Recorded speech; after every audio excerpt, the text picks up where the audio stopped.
बच्चों नमस्कार। बच्चों हम लोग पढ़ रहे हैं कक्षा 8वीं गणित में बीजीय व्यंजकों के गुणनखंड एवं गुणनखंडन, factors and factorisation of algebraic expressions.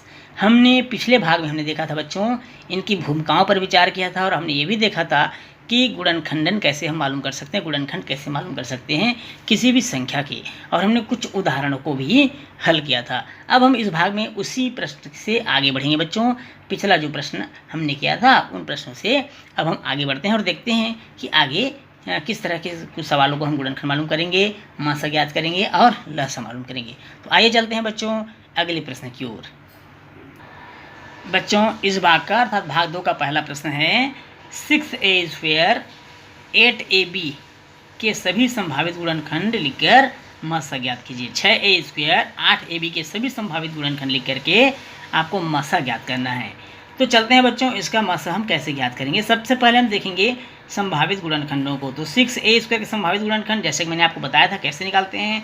सबसे पहले हम 6 के अभाज्य गुणनखंड निकालेंगे। 2 तिया 6, 2 और 3, और a² अर्थात a 2 बार आया है बच्चों, तो इस तरह से हम लिख लेंगे, इनके गुणनखंडों को लिख लेंगे। अब 8ab में आते हैं।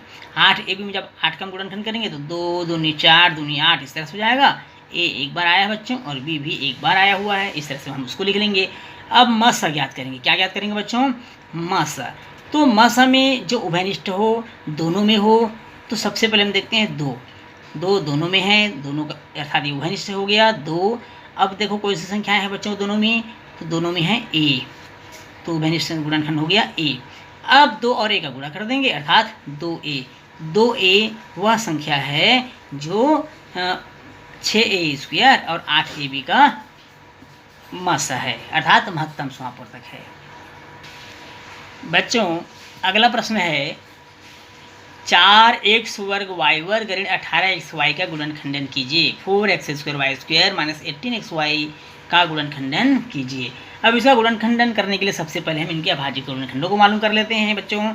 4x² y², इसके जब हम अभाज्य गुणनखंड मालूम करेंगे तो 2 दूनी 4 होगा बच्चों। x 2 बार आया हुआ है और y भी 2 बार हमको इस प्रश्न में दिया हुआ है। अब 18xy के हम गुणनखंड मालूम कर लेते हैं बच्चों। तो 2 निया 18, 3 तिया 9 इस तरह से हो जाएगा। x एक बार आया बच्चों और y भी एक बार आया हुआ है। अब इसमें देखिए मासा कौन कौन सी संख्या हमको प्राप्त हो रही है। मासा क्या मालूम हो रहा है, तो दोनों में है कॉमन, वो है आपका 2, और उसके बाद क्या है बच्चों x है दोनों में कॉमन, और दोनों में कॉमन क्या है y है, अर्थात 2xy मासा हो गया। लेकिन प्रश्न में हमको मासा नहीं पूछा है, प्रश्न में पूछा है कि गुणनखंडन कीजिए। क्या करना है बच्चों? गुणनखंडन। तो गुणनखंडन करने के लिए अब देखेंगे क्या बचता है हमारे पास। मासा निकालने के बाद हमारा जो मासा आया हुआ है वो 2xy आया हुआ है। क्या आया हुआ है बच्चों? 2xy। तो 2xy को पहले लिख लीजिए। अब इस 2xy को लिखने के बाद 4x वर्ग y वर्ग में अगर हम 2xy को बाहर कर देंगे तो क्या क्या बचेगा? 2x और y बचा हुआ है। तो हम इस 2xy को लिख लेंगे बच्चों इस तरह से 2xy। ऋण है बीच में प्रश्न में तो हम ऋण लगा लेंगे। अब 18xy में देखेंगे, 18xy में जब हम 2xy को बाहर निकाल दिए तो क्या बचा बच्चों? देखिए ध्यान से, 3 × 3 अर्थात क्या बचा? 9 बचा। क्या बचा? 9 बचा। तो इस तरह से 2xy और कोष्टक में 2xy ऋण 9, ये 4x वर्ग y वर्ग और ऋण 18xy का गुणनखंड है। क्या है ये? गुणनखंडन। तो इस तरह से हम गुणनखंडन मालूम कर सकते हैं। बच्चों अगला प्रश्न है 6ab² + 9a² + 12a² का गुणनखंडन कीजिए।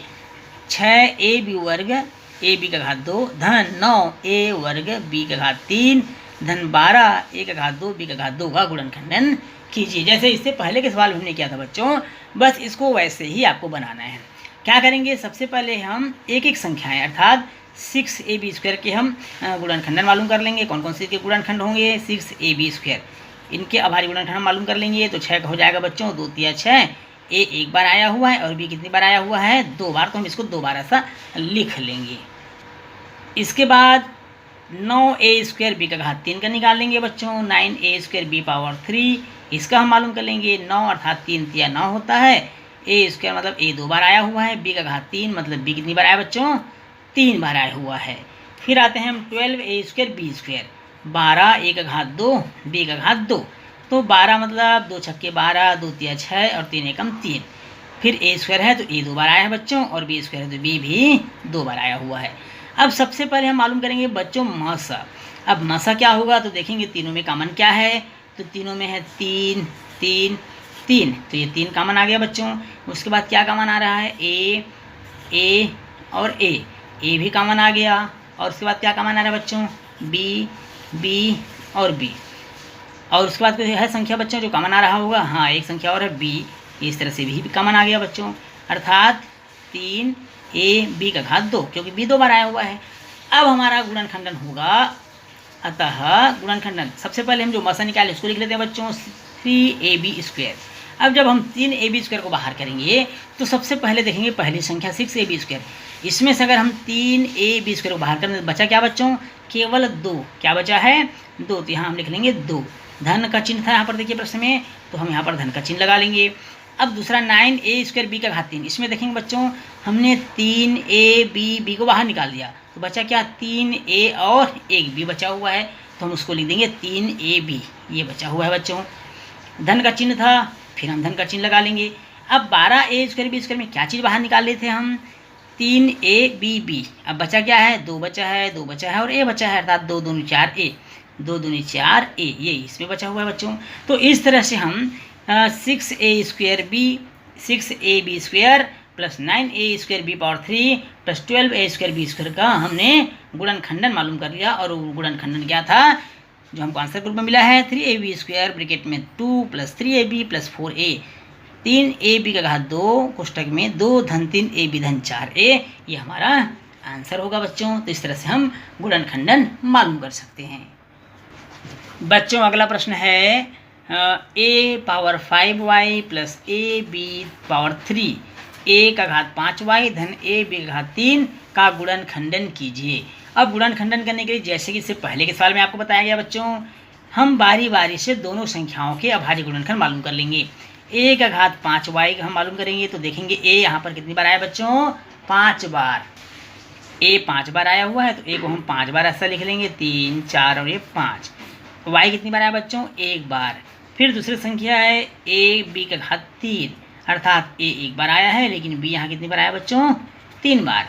अब देखेंगे हम ऐसा क्या मिल रहा है हमको, तो दोनों में कॉमन क्या है बच्चों, पहले तो a है और उसके बाद कोई भी संख्या दोनों में कॉमन नहीं है, केवल a। अब क्या करेंगे बच्चों, हम a को बाहर निकाल देंगे। अब a का घात 5y में जब हम एक a बाहर कर देते हैं तो 4 बार a और 1 y बच जाता है बच्चों, तो हम उसे a का घात 4y के रूप में लिख सकते हैं। बीच में धन का चिन्ह था तो हम बीच में धन का चिन्ह लगा देंगे। ab का घात 3 में हमने a को जब बाहर किए तो b कितनी बार बचा हुआ है बच्चों, यहाँ पर 3 बार, तो b का घात 3 यहाँ पर बच जाएगा। और इस तरह से हमारा आंसर मालूम हो जाएगा, अर्थात a का घात 5y धन ab का घात 3 का गुणनखंडन कीजिए, तो उसका गुणनखंडन होगा a कोष्टक में a का घात 4y धन b का घात 3। तो गुणनखंडन मालूम करने के लिए सबसे महत्वपूर्ण बात ये हुआ बच्चों कि हमको दी गई संख्या का पहले हम मसा मालूम कर लेंगे, और मसा मालूम करने के बाद हम बहुत सरल तरीके से, अर्थात जो संख्या कॉमन निकल चुकी है उसे छोड़कर जो बच जाता है उसे हम कोष्टक के अंदर कर देंगे, और इस तरह हमको गुणनखंडन प्राप्त हो जाएगा बच्चों। अगला प्रश्न है 5m का घात 2 ऋण 5n का घात 2 का गुणनखंडन कीजिए। चलिए बच्चों गुणनखंडन करते हैं पूर्व प्रश्न की भांति, जैसा कि हमने इससे पहले किया था। दी गई संख्याओं के अभाज्य गुणनखंड मालूम कर लेते हैं। 5 स्वयं से विभाजित होगी, इसलिए 5 का 5 ही हो जाएगा। m 2 बार आया हुआ है तो ये हो जाएगा m गुणा m, अर्थात m²। इसी प्रकार बच्चों 5n² में हम देखेंगे 5 स्वयं से विभाजित हो जाएगी, तो 5 एक ही बार आएगा, क्योंकि 5 को हम और गुणनखंड के रूप में नहीं कर सकते, इनके अभाज्य गुणनखंड नहीं होते। n² में है 2 बार आया हुआ है। अब हम यहाँ देखेंगे बच्चों मसा, दोनों में कॉमन क्या है, तो दोनों में कॉमन है 5, तो हमको मसा कितना मालूम हो गया, 5 मालूम हो गया। अतः अब हम क्या करेंगे, 5 को कॉमन ले लेंगे। अब 5m² में से क्या चीज़ बाहर निकल गया, 5, तो बचा क्या बच्चों, m², अर्थात m 2 बार बचा है तो हम m² के रूप में लिख लेंगे। बीच में माइनस का चिन्ह है तो हम यहाँ माइनस का चिन्ह लगा लेंगे। अब देखेंगे बच्चों n भी 2 बार बचा हुआ है दूसरी संख्या में, 5n² में अगर 5 बाहर निकाल दें तो n 2 बार बचा हुआ है, तो n² के रूप में हम इसको लिख लेंगे।